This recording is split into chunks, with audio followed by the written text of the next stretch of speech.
Alors, c'est un magot sur lequel lorgnent les banquiers de Wall Street, l'épargne des ménages chinois. Bonjour Philippe. Bonjour David. Philippe Escande, éditorialiste au Monde, merci d'être là avec nous. C'est BlackRock, dans l'actualité, le leader mondial de la gestion d'actifs. Évidemment, on le sait, qui a réussi ce tour de force d'être le premier groupe financier étranger qui a été autorisé là récemment, en solo, sans s'adosser à un partenaire financier chinois localement, à lancer donc un fonds en Chine. Ça, c'est l'actualité. Oui, tout à fait. Ils ont annoncé ça la semaine dernière. Non, même pas d'ailleurs, en début de cette semaine, qu'effectivement, ils venaient de boucler le premier fonds commun de placement, ce que les Américains appellent les mutual funds, à destination d'un public chinois. Et en quelques jours, ils ont réuni plus de 100 000 investisseurs dans un fonds qui approche le milliard de dollars. C'est effectivement la première société étrangère qui est autorisée à proposer un produit d'épargne aux Chinois. Alors, c'est intéressant à plusieurs titres. D'abord parce que on sait que la Chine a un très gros problème démographique. Il y a que à la suite des politiques antinatalistes de ces dernières décennies, le nombre d'enfants a chuté fortement et donc, par définition, le nombre de retraités en proportion augmente de façon considérable. Et il y a toute une classe moyenne, notamment de Chinois, qui arrivent proche de la retraite et qui se demandent combien ils vont toucher en retraite. Et tous ces gens-là, potentiellement, ce sont effectivement un public important pour les gestionnaires d'actifs, dont l'essentiel du business consiste quand même à emprunter sur de très longues périodes pour fournir les retraites aux classes moyennes. Il y a donc un très très gros marché de ces fonds mutuels qui est en train de s'ouvrir en Chine et évidemment ça aiguise les convoitises et donc apparemment d'autres grands gestionnaires sont sur les rangs. Il y a Fidelity, il y a Goldman Sachs aussi. Voilà, tout à fait. Alors, c'est vrai pour les fonds mutuels. Donc, Fidelity a obtenu une licence et va donc proposer ses propres produits.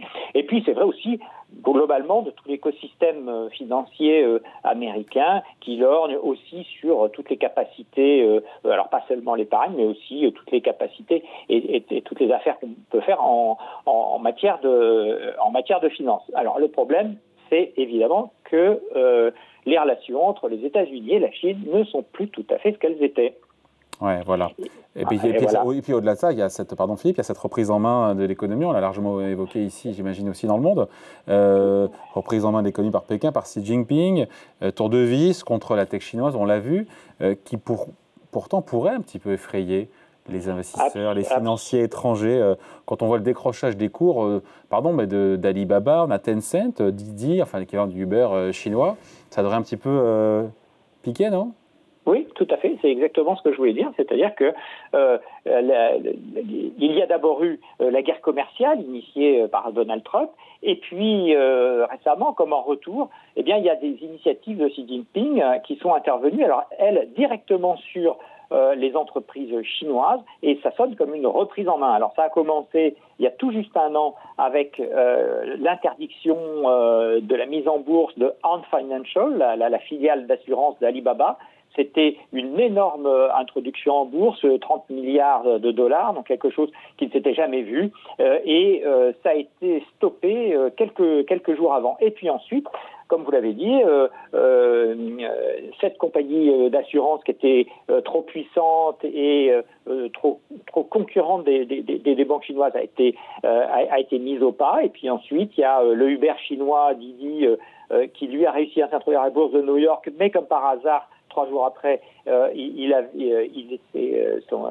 ses affaires étaient bloquées en Chine. En tout cas, il ne pouvait plus recruter de nouveaux clients. Et puis, ce sont le les métiers du support, du soutien scolaire et de l'éducation qui ont été interdits, en tout cas interdits de profit.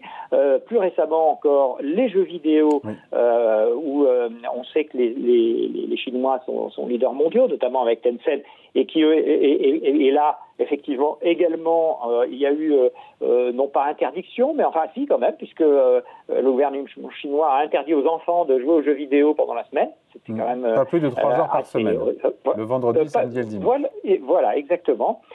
Et c'est pas fini, puisqu'ils ont encore fait une action auprès des éditeurs de jeux vidéo pour contrôler un petit peu tout ce qu'ils font. Alors, tout ça, ça se traduit de façon financière par un effondrement des valorisations. Vous l'avez dit, Alibaba, sa valeur boursière elle a diminué de moitié en un an. Donc ça c'est une première chose. Et puis aussi, ça montre plus généralement que l'État chinois reprend en main ses entreprises, qu'elles soient publiques ou privées, peu importe.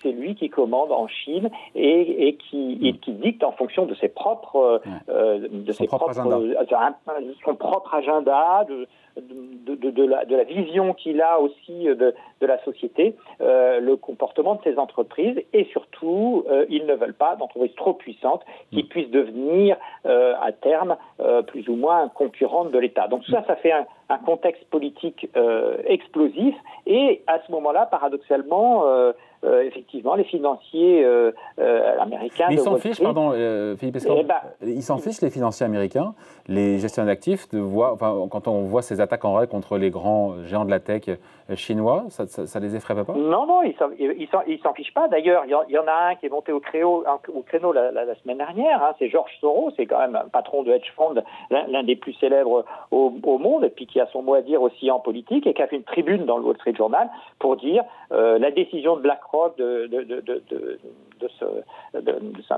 créer ces fonds en Chine, c'est une erreur tragique. Il ne se rend pas compte que l'État chinois a changé, que c'est désormais la guerre avec les États-Unis, et que Xi Jinping va utiliser les entreprises à ses propres fins. C'est donc une mauvaise idée à la fois pour les investisseurs, parce qu'on ne peut plus maîtriser le business de ces entreprises et leur valorisation, et c'est aussi une mauvaise chose pour la démocratie, carrément. Et évidemment, BlackRock a répondu à cette attaque en règle, en disant mais non, il y a encore 600 milliards d'échanges de biens et de services entre la Chine et les États-Unis cette année, et chaque année, et donc nous contribuons à l'interconnexion de ces deux économies, ce qui est également très important. Et d'ailleurs, le patron de BlackRock au début de l'année avait dit non, les financiers, notamment américains, doivent augmenter leur exposition en Chine, et c'est aussi utile pour les Chinois pour justement toutes ces histoires de retraite. Philippe, il y a cette volonté de la part de Xi Jinping d'indépendance technologique, économique, de découplage des économies, mais pour l'aspect justement financement des retraites, est-ce que Pékin a besoin ou pas de la finance américaine ? Alors, ils ont besoin en tout cas de l'expertise américaine, parce que la finance chinoise est très, l'épargne chinoise est très mal utilisée, on le sait, elle est très mal valorisée aussi, et donc ils ont besoin de l'expertise d'un très grand gestionnaire de fonds mutuels comme BlackRock. Et puis, c'est vrai que le système bancaire chinois, il a quelques grandes banques, mais il a aussi beaucoup d'organismes qui sont pas tout à fait au niveau. C'était d'ailleurs le message qu'avait essayé de lancer Jack Ma, le patron d'Alibaba, et c'est pour ça qu'il s'est fait taper sur les doigts et qu'on ne le revoit plus maintenant. Eh bien, la finance chinoise n'est pas encore au niveau. Et puis, de toute façon, c'est vrai que les économies sont hyper interconnectées. Évidemment, les exportations chinoises ne se sont jamais aussi bien portées. Et donc, on est dans cette situation extrêmement bizarre où à la fois il y a c'est devenu l'ennemi principal des États-Unis, et en même temps ils se tiennent tous les deux par la barbichette, et ils sont obligés d'être en collaboration, notamment sur le plan de la finance, d'où d'ailleurs le gros point d'interrogation sur Hong Kong, qui est en fait la place financière de liaison entre la finance occidentale, on va dire, et notamment américaine, et la finance chinoise. Voilà donc l'épargne des ménages chinois sur laquelle louchent les banquiers de Wall Street. Merci beaucoup, Philippe Escande, éditorialiste au Monde. Merci, bonne journée. Merci David. Salut.